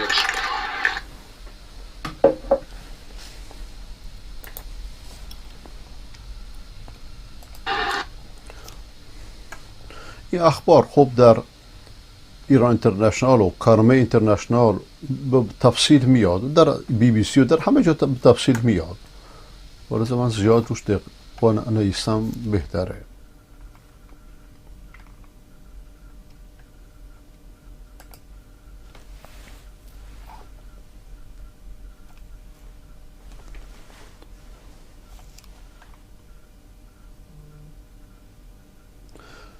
فراخوان اعتصاب عمومی از سوی حامیان مولانا عبدالحمید.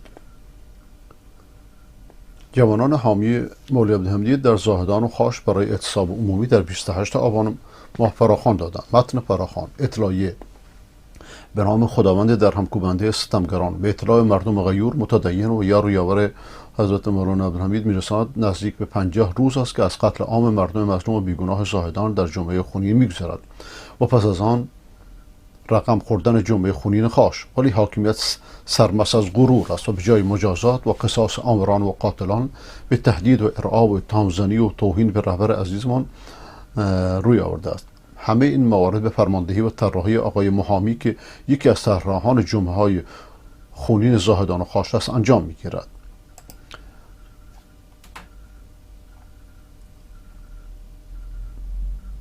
لذا ما مردم استان سیستان و بلوچستان علی الخصوص مردم عزادار زاهدان و خاش به عنوان اعتراض و محکومیت این تهدیدها و توهینها روز شنبه مورخ 28 آبان روز اعتصاب کسبه و بازاریان، کارمندان، دانشگاه‌ها و مدارس زاهدان و دیگر شهر و استان اعلام می‌داریم. از کلیه مردم غیرتمند دوستدار حضرت شاه اسلام درخواست پیوستن به اعتصابات داریم. همچنین از ملت مبارزه و قهرمانی ایران تقاضای پیوستن به اعتصاب را در جهت همراهی و حمایت از شیخ اسلام داریم. به امید بله جوانان غیور و فدایان شیخ اسلام در زاهدان و خاش.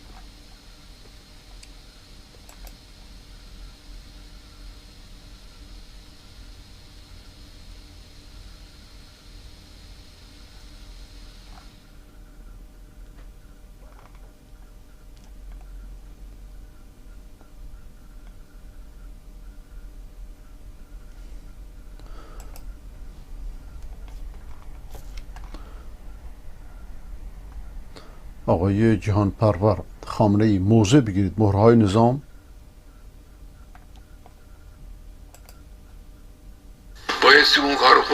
جبران میکردن. باید موضع بگیرن، باید صریحاً اعلام کنند که با اونچه که اتفاق افتاده مخالفن. باید بفهمید که مسئله دلسوزی برای یک دختر جوان نیست. اینو باید میفهمیدید. اگر نفهمیدید بفهمید، اگر فهمیدید باید موضع اعلام بکنید. اما بعد از گذشت چند هفته در درون رژیم هم کسی این حرف را به پشیزی نخرید. چرا بعد از اینکه مقام معظم رئیس فرمود موضع گیری کنید، چرا بعضی از این شخصیت‌ها و نخبگان موضع گیری نکردند؟ استاندار مازندران هم گفت اگر اتفاقی برای رژیم بیفتد مردم اصلاح طلب و اصولگرای نمیشناسند. معمولا دیکتاتورها در اواخر عمر حاکمیت خودشان تنها و منزوی میشوند. آیا بی‌توجهی در درون نظام به حرفهای خامنه‌ای نشان از مشاهده چشم‌انداز سرنگونی نیست؟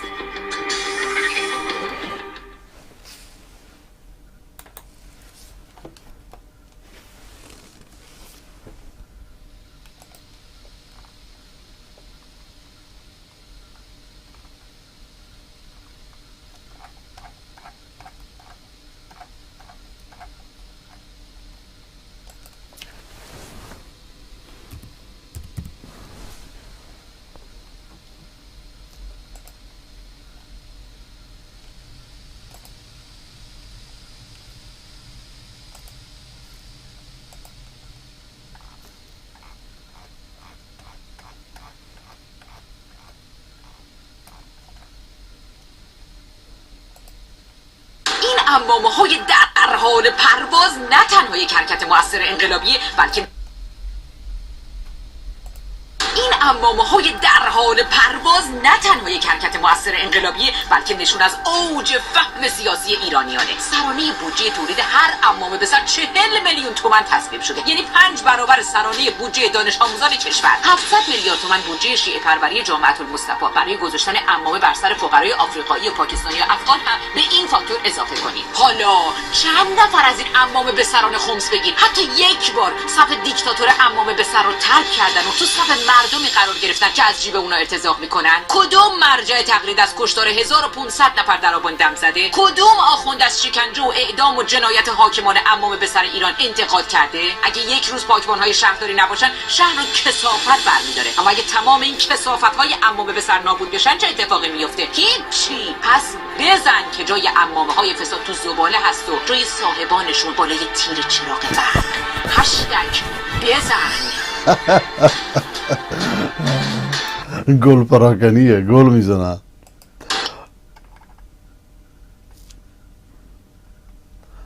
این انقلاب پایانی است و 40 سال دروغ وقیحانه. فیلم شلیک مستقیم ماموران به سر مهدی حضرتی، نوجوان 17 ساله انقلابی، یکی از اسناد آشکار کشتن معترضان به دست حکومت دیکتاتوریه. حالا فضلی رئیس بی‌حیای دادگستری البرز میگه مهدی حضرتی در کرج در حالی با شلیک گلوله جان باخته که ماموران حاضر هیچ اسلحه گرمی نداشتن. 2 ویدیو از زمان کشته شدن مهدی حضرتی منتشر شده. یکی زمانی که ماموران بهش شلیک میکنن به زمین میفته و جان میده. دومی بعد از کشته شدنش که ماموران خودشون رو به بالای سر جسد میرسونن و جسد و آثار جرمشون رو با یک بنر تبلیغاتی میپوشونن. اینجا مشخصا هم نیروهای یگان ویژه هم لباس شخصی ها آشکارا سلاح گرم در دست داشتن. فرزاد سیفیکاران روزنامه‌نگار بر اساس فاصله و شواهد برآورد کرده مهدی حضرتی با تک‌گلوله اسلاک و با اسلحه شاتگان هدف قرار گرفته. دروغ شاخدار رئیس دادگستری البرز تلاش بزدلانه برای جمع کردن یک جنایت تمام عیار به دست جمهوری اسلامی به سبک جمهوری اسلامی.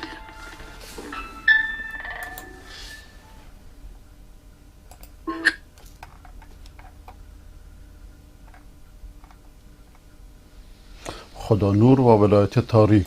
خدا نور جوانی که جمهوری اسلامی اون رو از داشتن شناسنامه محروم کرده بود بعد از مرگش خار گلوی نظام شد. خدا نور به یکی از نمادهای ملی انقلاب ایران تبدیل شده و اینو قبلا گذاشتند بیش از یک بار. علت بیخوابی ولی فقید ترس یا عذاب وجدان؟ مگه شما وجدان هم داره؟ نمیاد.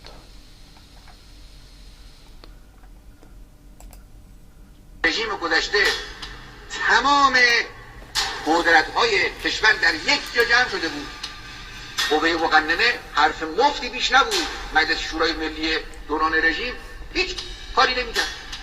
هرچی دل دربار میخواست و اون قدرت مطلقه خب الان دربار شده بیت نجس خودت، اون رو عمل می‌کردن. این امام پسر بعد از رسیدن به قدرت خودشو 4 دهه رئیس کل قوا کرد.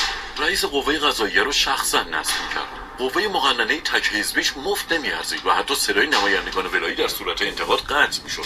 در دیگر نقاط کشور گلوله‌های مشکی و پلاستیکی و در بلوچستان گلوله جنگی سعیدی های مردم داغدار استان حدد باعث نابر وحدت غلبه کنند. بگویید که آرزو بهترین تحلیل را. خیلی متشکرم آقای سعیدی. رئیس جمهور هم حزبیش تنها با نصب اون مشروعیت پیدا میکرد. رئیس جمهور منتخب مردم اگر از طرف ولی فقیه نصب نشود طاغوت است. تمام مدیران ریز و درشت کشور باید برگه پایبندی کامل به حاکمیت مطلقه شخص اون رو امضا می‌کردن. اون همزمان فرمانده کل سپاه و فرمانده نیروهای مسلح هم بود. مدیر کل رسانه ملی رو هم شخصا عزل و نصب می‌کرد و در ابتدای تمام سخنرانی‌ها بر مخالفان حزب دیکتاتور مرگ می‌فرستادن و اون لذت می‌برد. همه این سالها اکثریت مخالفش رو با شدیدترین راه‌ها سرکوب می‌کرد. این دیکتاتوری تمام عیار راه دیگه‌ای برای مردم ایران نذاشته بود جز انقلاب.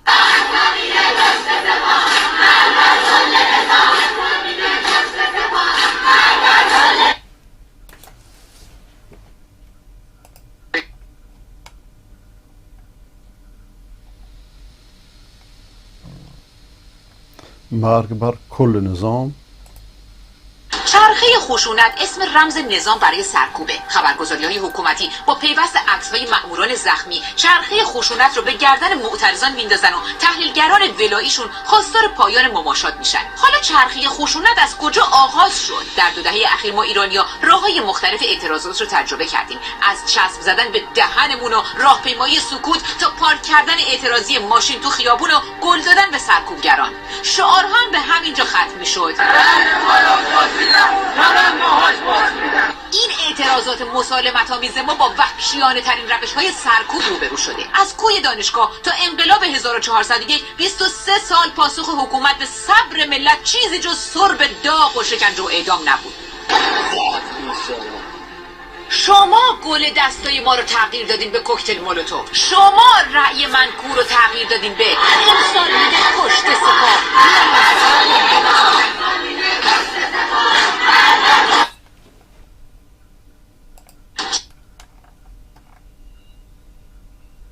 پایان مماشات یا پایان نظام. بازجو خبرنگار صدا و سیما توییت کرد پایان مماشات ترند کنید بلکه مسئولین مربوطه ببینن. شاید مسخره ترین تیترهای موجود رسانه‌های حکومتی و مزدوران نظام پایان مماشات با معترضین باشه. حالا مقایسه کنیم با سخنان رئیس قوه قضاییه. دیشب که نمیدونم این چه شبایی همچون نمیدونم چه الان که روز تعطیل رسمی هستش دو سرکار شده هستن در مشغول هستن. نیروهای سرکوب چند شب نخوابیدن. کودک سربازان رو برای جبران کمبود مزدوران سرکوبگر به خیابونا آوردن. پشت و شبیه عراق، حزب الله لبنان، فاطمیون افغانستان و همه رو به ایران آوردن. آتش سوزی در اوین، تخریب اموال عمومی، حکم اعدام، اعترافات اجباری و حتی فدا کردن زائران شاهچراغ نهایت تلاش حکومت برای جنگ روانی. حکومت خودشو جر داده و همچنان مردم ایران محکم کف خیابونا هستن. حالا فکر می‌کنین حکومت مماشاتی کرده و برگی رو نکرده داره؟ زکی تمام زورتون برای سرکوب بود. کارتون تمومه. سیدعلی سرنگونه.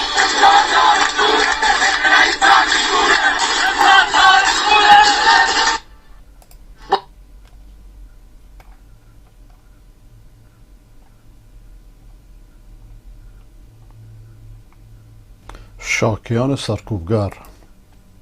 درگیری فیزیکی با شاکی خصوصی که از شما شکایت داره رو قبول دارید؟ چه عاملی باعث شد بیایید و مسیر یک 2 نفری که نه نیروی نظامی هن، نه نیروی انتظامی هن، یه آدم های ساده ای که کار آزادم داره، شرکت خصوصی داره کار میکنه. ماهان صدارت 2 شاکی خصوصی داره. قاضی میگه آدم‌های ساده با کار آزاد هستن. محمد قنبرطلب از عاملان اصلی حمله به سفارت عربستان که باعث رسیدنش به مقام مشاور چند فراکسیون و نهاد مجلس شده. این خرس ولایی سرکوبگر نقش شاکی ساده رو بازی میکنه. دومین شهروند ساده شاکی مجتبی تختیپوره، حجت الاسلام تختیپور، سرپرست اداره فهما. این آخوند سرکوبگر در دادگاه ابا عمومه رو در آورد و نقش شاکی ساده رو بازی میکنه. نظام فشلی که به اندازه چند بازیگر شاکی نما مهره نسوخته نداره با اعدام انقلابیون حکم نابودیش رو امضا میکنه.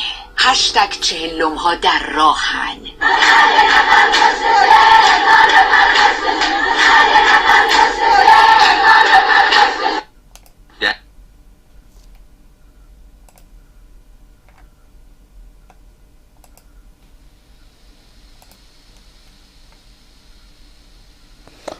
آقای ابو عطا، امروز پنجشنبه 26 آبان 1401 استاد کاک حسن امینی حاکم شرع مردم کردستان در مراسم تعزیه شهید زانیار الله مرادی از شهدای انقلاب مردمی ایران در سننده شرکت کرده و سخنانی ایراد کردند.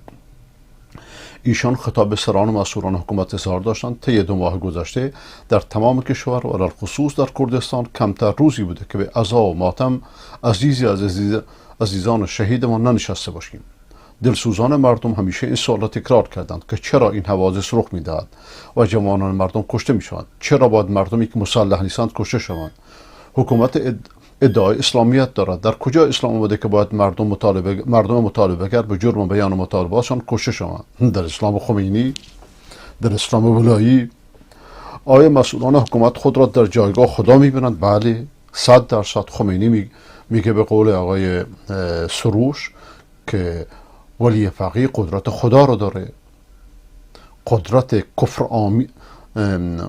زلالت کفر آمیز مدعیان تشیع در همین نقطه هاست و باورشان این است که کسی نباید از آنها بپرسد و سوال کند.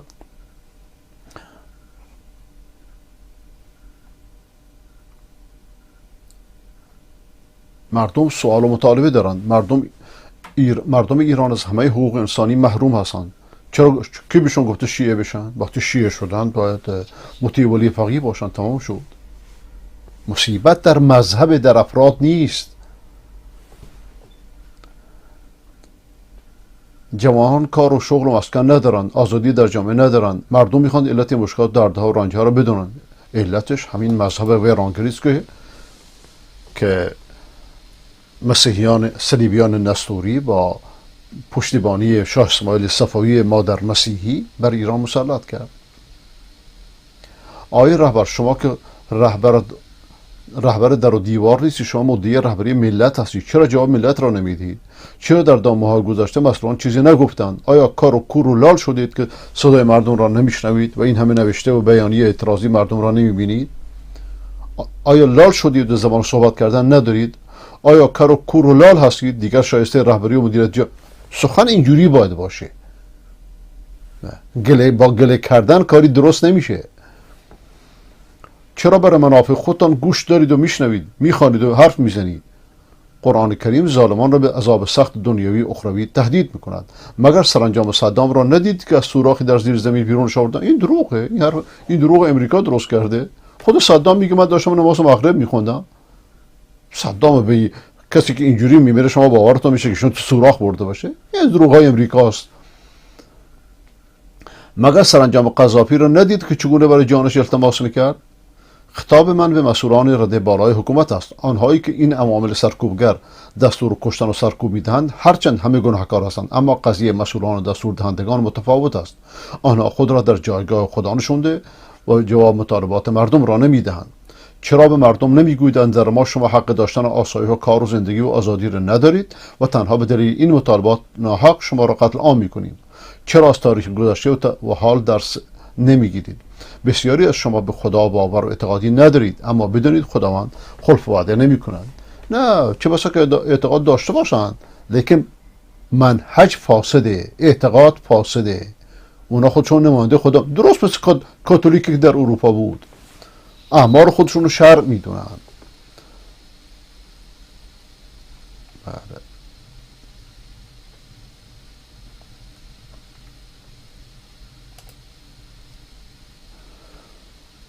8 سال زندان برای استاد طباطبایی.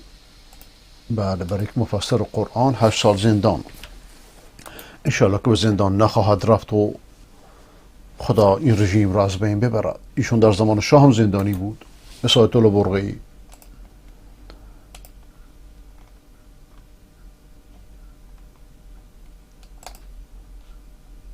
آقای سامان، بیانیه شورای علمای سرامان بزرگ. این کلمه سرامان بزرگ رو تازه دارم میشنم. من که الان 25 سال از ایران دورم، 30 سال از ایران دورم. چرا میگه سرامان بزرگ؟ اینو خوندم البته چند لحظه قبل.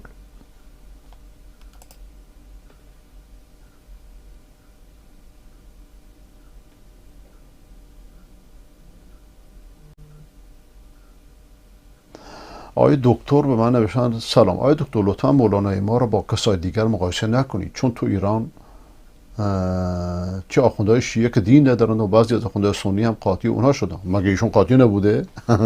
مگه ایشون در همه ببینید تعصب شخصی نداشته باشیم؟ در آمدن همه رئیس جمهورای ایران اهل سنت تاثیر داشتن و ایشون همیشه در انتخابات شرکت میکرده. این یکی از جنایت های بزرگه. جنایت در ظلم مگه چیه؟ در جلسات وحدت شرکت میکرده، هر چی دولت ازش خواسته انجام داده. مرگ خوبه برای همسایه، این توجیه ها رو زاری کنار و دولت هم مفت ازش استفاده کرده، از ایشون از دیگران هیچی بهشون نداده. من 40-50 سال تو دنیا گشتم، خب هیچ جا ندیدم یا کمتر جایی دیدم که آخوندهای مزدور رژیم بهشون اهمیتی بده یا قدرتی بهشون بده. فقط مفت ازشون استفاده میکنن، چه در سوریه، چه در ایران، چه در عراق. خدا آگاهی و توفیق و توبه بهش بده.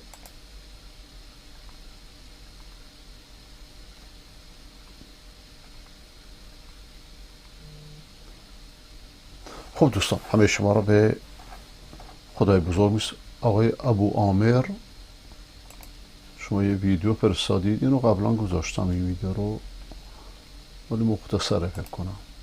به توفیق الهی قرنها این نظام گفتیم واسه محساس این یکی هم واسه انجام وظیفه مامورای دریده، هر کی تو جنایت و شریکه آبیشونه تو میکنی ممیله، این واسه دار، واسه تیر، واسه دار. بله، هر که آمد امارتی نو ساخت، وان برفت و به دیگری پرداخت، وان دیگر پخت همچنان هواسی، در این امارت به سر نبرده کسی. خب دوستان، همه شما رو به خدای بزرگ میسپارم. شب روزتون بخیر هر جا که هستید. انشاءالله که فردا از خواب بیدار شدید و کشور دگرگون میشه.